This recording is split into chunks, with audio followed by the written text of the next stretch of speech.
Halo semuanya, selamat menunaikan ibadah puasa bagi kalian yang menjalankan. Kali ini kita bakal lanjutin manhwa favorit kita karena sudah 3 minggu lebih.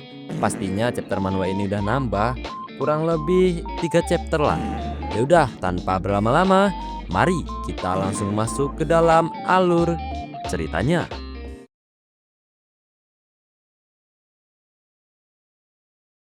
Cerita kali ini dilanjutkan dengan diceritakannya masa kecil Juhyuk, di mana sejak kecil dirinya selalu memiliki kepribadian introvert.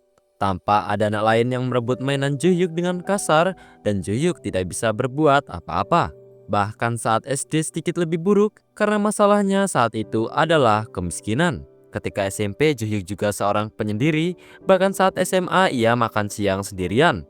Hidup sebagai orang yang dikucilkan secara sosial, Jaehyuk juga takut pada tindakan untuk mencoba mengubah sesuatu. Seseorang seperti Jaehyuk melawan monster di tower, dirinya yang bahkan tidak bisa membuat kontak mata dengan berandalan, hal itu adalah sesuatu yang bahkan tidak pernah ia bayangkan. Tapi menurut Jaehyuk, monster bukanlah manusia, jadi tidak ada ketakutan yang berasal dari hubungan. Jaehyuk menganggap kalau monster itu tidak ada bedanya dari mob quest di game. Ia berpikir kalau dirinya hanya perlu menghancurkan mereka dan mendapatkan hadiahnya.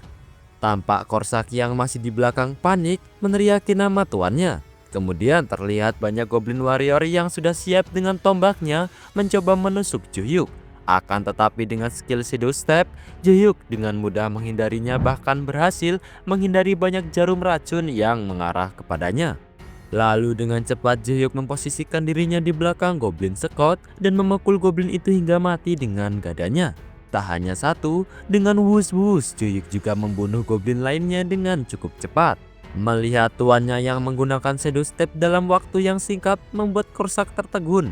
Ia tak percaya kalau tuannya, Jaehyuk, bisa menggunakan Shadow Step di level itu.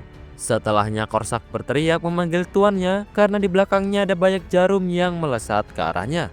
Untungnya Jaehyuk masih sempat menangkis jarum racun dengan perisai dan shield energinya. Ia berpikir jika dirinya tidak memiliki shield energi, maka ia pasti sudah menjadi bantalan jarum racun. Setelah menyadari kalau dirinya berada di situasi berbahaya, Jaehyuk pun malah merasa takut, bertanya-tanya apakah dirinya terlalu terbawa suasana. Kemudian Jaehyuk yang sedang dikejar oleh gerombolan Goblin Warrior pun berteriak meminta tolong, dan Korsak yang menyadarinya berteriak kalau ia akan membantu dan meminta tuannya untuk tetap maju ke tebing terlebih dahulu. Di sisi lain tampak Gobang yang semakin ganas, ia menghantamkan tangannya ke dada seperti gorila sembari berteriak kalau Summoner harus dilindungi.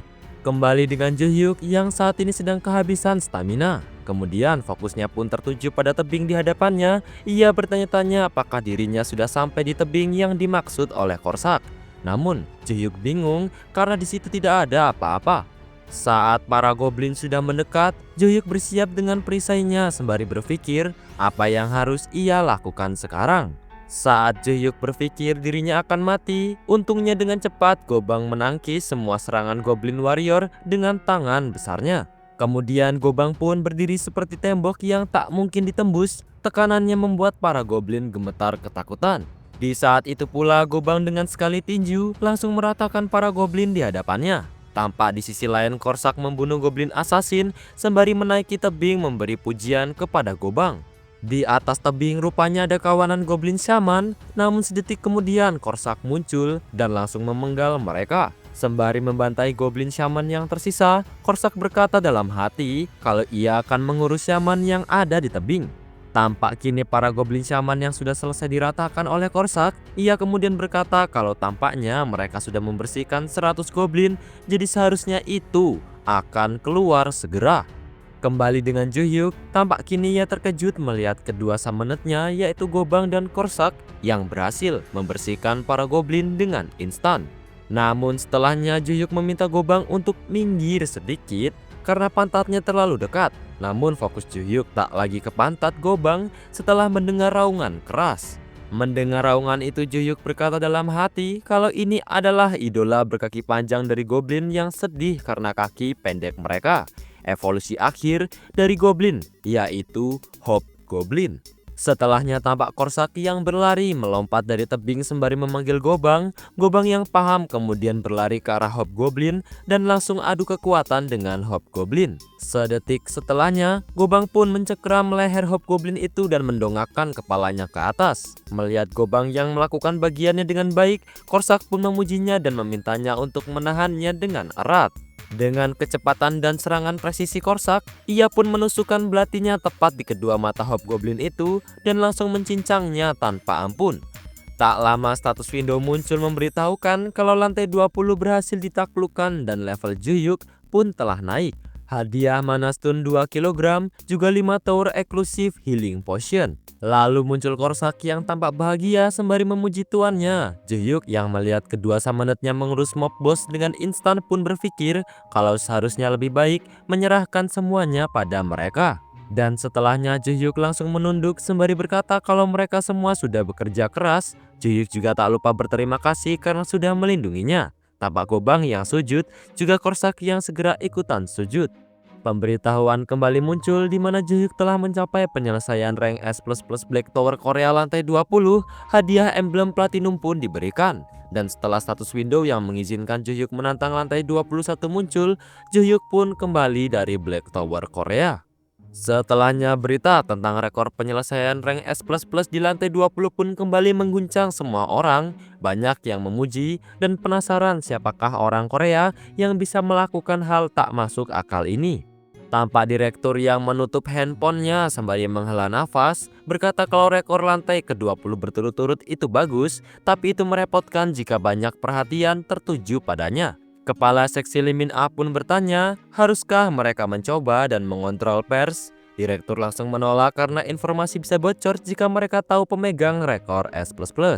Berikutnya direktur bertanya apakah mereka sudah menyelidiki situasi keluarga player Bong Joon-hyuk. Sembari menaruh sebuah buku, ketua tim Jeon berkata kalau dirinya telah menyelidikinya secara diam-diam. Dimulai dari ayahnya yang bernama Bong Soo-cheol, di mana beberapa bulan lalu dia menjalani operasi panggul setelah insiden di atas es, dan sekarang sedang dalam masa rehabilitasi. Direktur terkejut kemudian bertanya apakah Jeon ada cara untuk mereka membantu ayah player Bong. Ketua tim Jeon langsung membalas kalau dirinya berencana untuk memperkenalkannya ke pusat rehabilitasi terbaik dalam negeri. Selanjutnya ada adik laki-lakinya bernama Bong Min Hyuk yang merupakan mahasiswa baru dan dijadwalkan segera mendaftar. Oleh karena itu dukungan beasiswa adalah keuntungan sempurna saat ini. Yang terakhir adalah sang ibu bernama Hong Geomja. Dia dulunya bekerja sebagai koordinator pemurni air, tapi sekarang sedang menganggur. Tampaknya dia dipecat paksa dari perusahaan karena berkonflik dengan pelanggan kasar. Tak lupa ketua tim Jeon memberi catatan kalau orang yang paling perlu mereka perhatikan adalah Nyonya Hong Geomja karena dia punya suara terkuat di keluarga dan kepribadiannya sangat kuat, baik suaminya maupun putranya tidak bisa mengeluarkan pendapat. Kemudian sang direktur mengerti dan menegaskan kalau ini rencana yang bagus, meminta ketua tim untuk segera melaksanakannya. Bahkan jika mereka perlu menggunakan seluruh otoritas dari Departemen Manajemen Awakening. Buat itu berhasil, ketua tim dengan wajah percaya dirinya menjawab kalau mereka akan segera lanjutkan mendukung keluarga player Bong Joon-hyuk. Kita pun kembali, tampak Korsak dengan wajah seriusnya saat pesanannya sudah datang, ia bahkan sudah bisa mencium baunya yang enak. Tampak pula Gobang yang sudah tak sabar karena makanan enak sudah datang. Hal itu membuat Joon-hyuk malah panik dan meminta mereka tetap diam. Setelahnya sembari menyembunyikan Gobang dengan selimut, Joon-hyuk meminta kedua summonetnya untuk bersembunyi terlebih dahulu. Beberapa saat kemudian, kurir makanan pun menaruh 12 tang suyuk dan 12 mangkuk jajangmyeon sembari bertanya kepada Juyuk kalau sepertinya Juyuk sedang ada pesta hari ini. Sembari terbata-bata, Juyuk mengiyakannya. Sembari tertawa karena perkiraannya betul, si kurir makanan pun berkata kalau ia akan memberikan satu pangsit goreng sebagai bonus. Sembari keluar, tukang kurir pun pamit, namun di belakang tampak Jihyuk heran karena satu pangsit goreng sebagai bonus itu kikir banget. Setelahnya ia juga kembali heran karena tidak ada satupun kupon. Walaupun sejujurnya jika ia punya kupon ia tidak mungkin bisa memesan makanan dengan kupon karena ia seorang pemalu. Setelahnya Jaehyuk pun memperbolehkan kedua summonernya untuk keluar. Tampak Korsak yang badannya sudah bergetar mencium bau dari Jajangmyeon. Ia juga bertanya kepada Gobang kalau dia pasti tidak pernah mencoba ini sebelumnya. Kemudian Korsak terkejut melihat Gobang yang memakan Jajangmyeon dengan mangkuknya, sembari berkata kalau Jajangmyeon itu renyah. Korsak dengan pasrah berteriak apa yang akan ia lakukan jika Gobang memakan mangkuknya. Di sisi lain tampak Jaehyuk yang meminta mereka makan duluan karena ia punya sesuatu untuk diperiksa. Jaehyuk langsung membuka inventory, mengeluarkan semua emblem platinumnya yang saat ini sudah terkumpul 20, dan karena sudah genap, Jaehyuk pun akan mendapatkan perk baru. Tak lama kotak random pun muncul bersama notifikasi di mana perk yang diberikan adalah satu kotak acak. Jaehyuk terkejut bertanya-tanya sebenarnya apa kotak acak ini. Kemudian muncul status window tentang kotak acak atau random box ini, di mana ia akan memberikan 3 item yang berasal dari tower secara random. Tampak di bawahnya banyak jenis item yang mungkin bisa didapatkan Jaehyuk. Melihat banyaknya item dan jenis yang akan ia dapat dari random box, Jaehyuk bingung karena bahkan ia tidak tahu apa itu. Jaehyuk bertanya-tanya apakah cukup untuk membacanya sekilas, lagi pula ini random. Lalu Jaehyuk lanjut membaca dari mana stun, herbal, dan metal yang menurut Jaehyuk item biasa saja. Ada pula senjata dan armor yang tidak terlalu hebat. Fokus Jaehyuk kemudian tertuju pada item yang bernama tiket tower jumping. Ia menduga kalau item ini bisa membuatnya loncat lantai dan naik level juga. Ada pula level up rune yang berarti lantainya tetap sama tapi levelnya naik. Mengingat hadiahnya yang belum pasti, Jaehyuk berharap tak mendapatkan tower jumping tiket dan merasa kalau level up rune lebih baik karena jika ia mendapatkan tiket itu, ia akan melewatkan satu emblem platinum. Selanjutnya ada tiket multinasional tower access yang Jaehyuk duga dapat membersihkan tower di negara lain. Setelah berpikir, Jaehyuk berkata dalam hati kalau yang terbaik dari semua ini adalah tiket Great Confirmation Summon, di mana bisa mendapatkan summonet di salah satu tier SR, SSR, dan LSSR. Jaehyuk membayangkan kalau ia mendapatkan LSSR, dari itu mungkin ia bisa serahkan semuanya ke LSSR Summon dan memanjat tower sambil tiduran. Sembari memasang wajah goblinnya, Jaehyuk berkata dalam hati di mana katanya 3 item akan keluar secara random, jadi mungkin saja ia dapat. Dengan cepat Jaehyuk membuka random box sembari berharap dirinya mendapatkan sesuatu yang bagus agar dirinya bisa hidup dengan baik. Tampak kini random box yang sedang berputar-putar dan langsung mengeluarkan item. Hal itu membuat wajah Jaehyuk bahagia berharap saat ia melihat ke inventory, ternyata ia mendapatkan 10 kg mana stun. Hal itu membuat Jaehyuk merasa gagal total karena ia bisa dapat mana stun kapan saja. Namun ia tetap bersyukur karena setidaknya mana stun itu bernilai 5 juta won jika dijual. Tak lama Jaehyuk lanjut membuka random box kedua dan langsung mendapatkan skill yang bernama Primordial Thunder Staff. Muncul status window yang memberitahu kalau Primordial Thunder Staff telah teregistrasi ke status window. Melihat dirinya mendapatkan skill baru bergaya murim, Jaehyuk pun bertanya-tanya apakah itu skill tipe serangan dan berencana akan mengeceknya nanti. Selanjutnya Jaehyuk langsung membuka random box terakhir dan tak terduga ia mendapatkan item yang bernama Summon Grade Up Rune. Dalam hati Jaehyuk berteriak, jackpot! Karena dengan batu itu, Jaehyuk dapat meningkatkan tingkat dari summon. Namun masalah Jaehyuk saat ini adalah dari mereka berdua yang mana akan ia tingkatkan. Tampak Korsak tingkat SR yang meludahi semua Jajangmyeon, sembari berteriak meminta Gobang untuk jangan rakus. Dan Gobang tingkat R yang tetap memakan Jajangmyeon yang sudah diludahi bersama dengan mangkuknya. Melihat semua yang mereka lakukan, Jaehyuk sungguh dilema. Walaupun terkadang agak sedikit plenger, tapi mereka benar-benar dapat diandalkan. Setelah sedikit berpikir, Jaehyuk merasa kalau tetap saja seharusnya ia memberikannya ke Korsak dari seberapa sering mereka berbagi nasi. Tapi setelah dipikir-pikir, malahan Gobang yang lebih banyak menghabiskan nasi. Sembari melihat status window item Summon Grade Up Rune, Jaehyuk pun berencana akan panggil Korsak secara terpisah nanti dan memberikannya batu ini. Jaehyuk kemudian menaruh rune itu ke inventorinya sembari bergumam untuk mencoba skill baru yang ia dapatkan tadi. Di status Windows, skill itu bernama Primordial Thunderstaff dengan deskripsi dapat memberikan kekuatan petir pada senjata tumpul. Terdiri dari 3 bentuk dan merupakan skill growth type atau skill yang bisa meningkat seiring waktu. Melihat skill itu, Juhyuk merasa kalau ia memperoleh barang bagus karena kebetulan ia membutuhkan skill menyerang.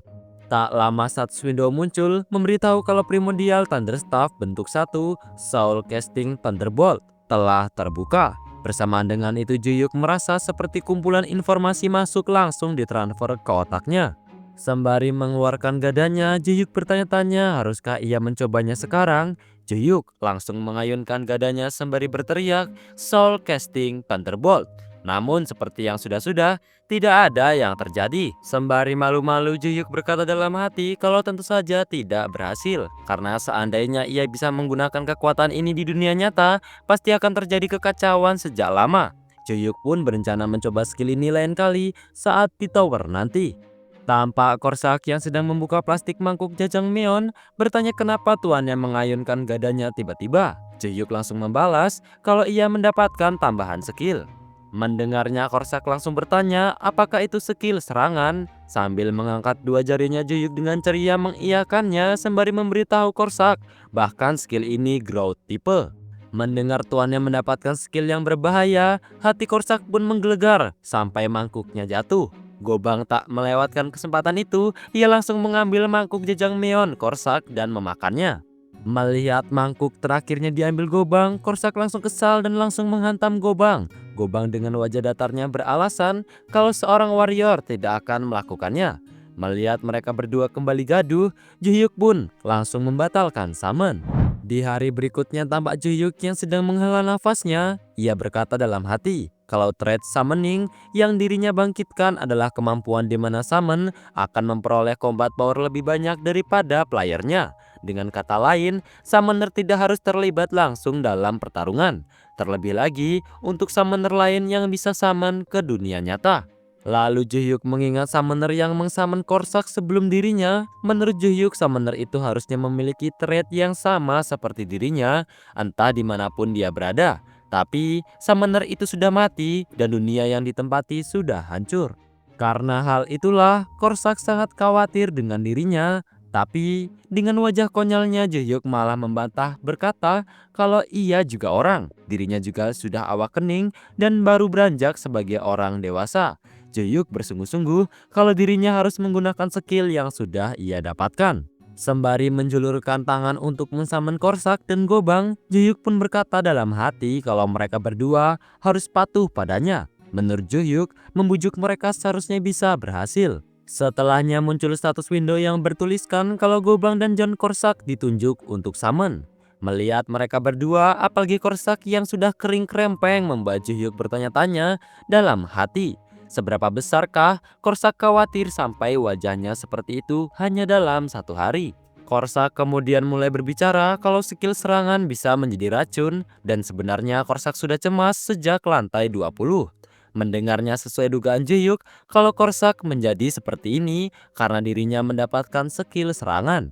Korsak kembali berkata kalau ia tidak tahu mengenai Goblin, tapi kalau Orc.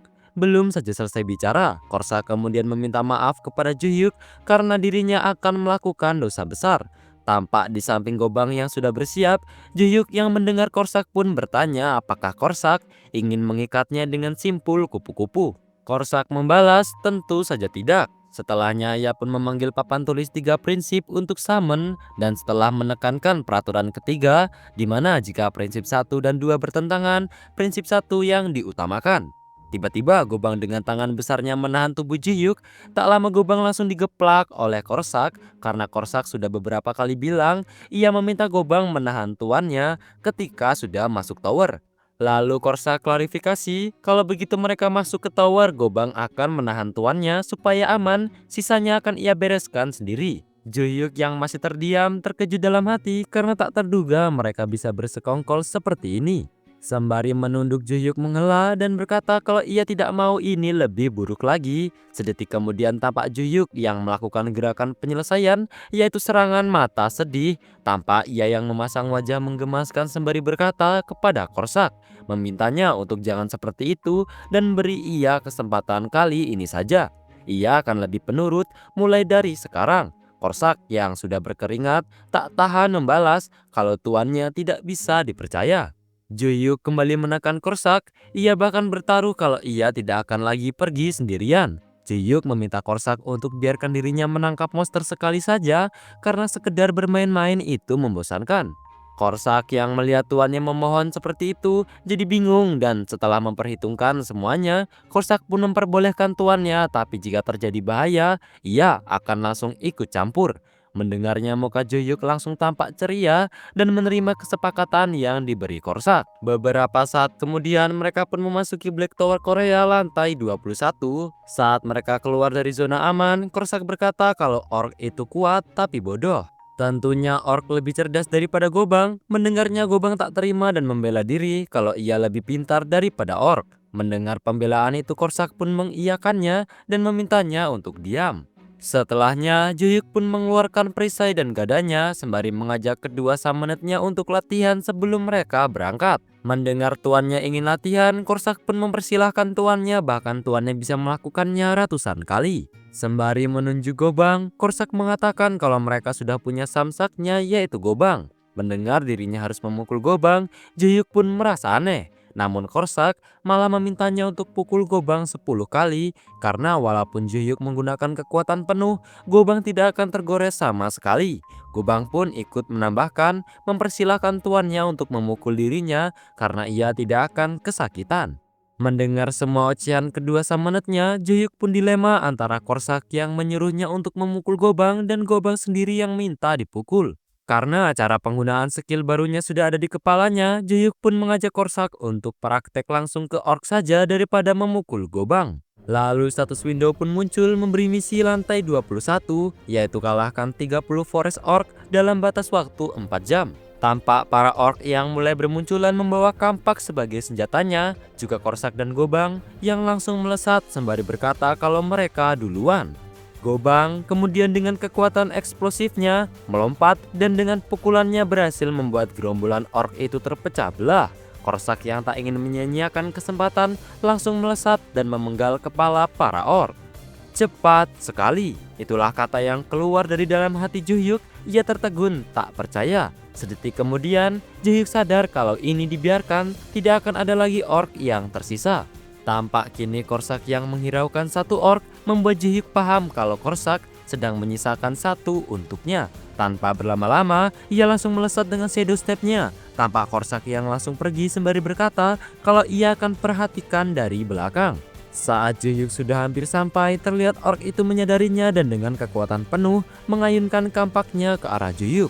Akan tetapi, serangan itu dengan mudah dihindari Juyuk.